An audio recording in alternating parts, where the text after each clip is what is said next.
बिस्मिल्लाहिर्रहमानिर्रहीम। अस्सलाम वालेकुम। कैसे हैं दोस्तों आज हम बनाने जा रहे हैं बहुत ही मज़े की ज़हरा किचन में। ये है हमारे पास आलू बुखारा। इसकी हमने क्या करना है, सबसे पहले इसके ऊपर जो होती है डंडी, इसकी डंडी को हमने निकाल लेना है। इसे अच्छा सा खोलते पानी में हमने धो लेना है।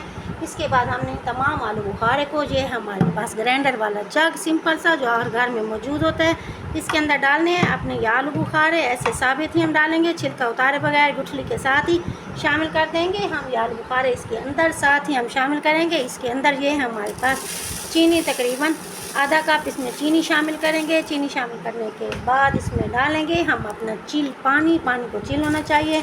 नॉर्मल पानी हम इसमें यूज़ नहीं करेंगे। बहुत ही मज़े की बनाने जा रहे हैं हम ज़हरा किचन में आलू बुखारे का शरबत, आलू बुखारे का जूस। झटपट 1 से 2 मिनट में तैयार करेंगे। जैसे कोई मेहमान आए, अब झटपट इस तरीके से आलू बुखारे के शरबत को तैयार कर सकते हैं। अब इसे अच्छा सा करेंगे हम ग्राइंड। देखिए अब मैं आपको दिखाऊं दोस्तों, इसमें अभी भी हमने इसे अच्छा सा ग्राइंड किया। ग्राइंड करने के बाद भी इसके अंदर इसके आलू बुखारे के छिलके और इसकी गुठली मौजूद है, क्योंकि इसका छिलका होता है थोड़ा सा सख्त, ये अच्छी तरह ग्राइंड नहीं होता। जब इसके ऊपर इस तरीके से झाग बननी शुरू हो जाएगी तो इसका मतलब है कि हमारा शरबत अच्छा सा तैयार हो चुका है। अब इसे हम छान लेंगे ताकि इसकी गुठली और इसके छिलके निकल जाएँ।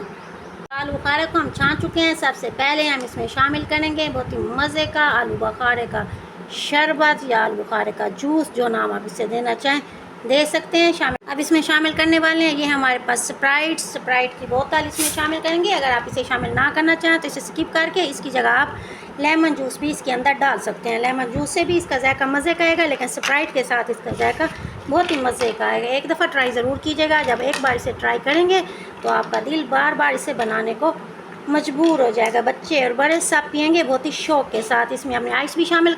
मेरे चैनल को सब्सक्राइब ज़रूर कीजिएगा, बेल के बटन को बजाना मत भूलिएगा ताकि आने वाली हर नई रेसिपी की नोटिफिकेशन आप तक पहुंच सके। दुआओं में याद रखिएगा अपनी और अपनी फैमिली का ढेर सारा ख्याल रखिएगा। मिलते हैं नई रेसिपी के साथ। Thank you so much. Allah हाफिज़।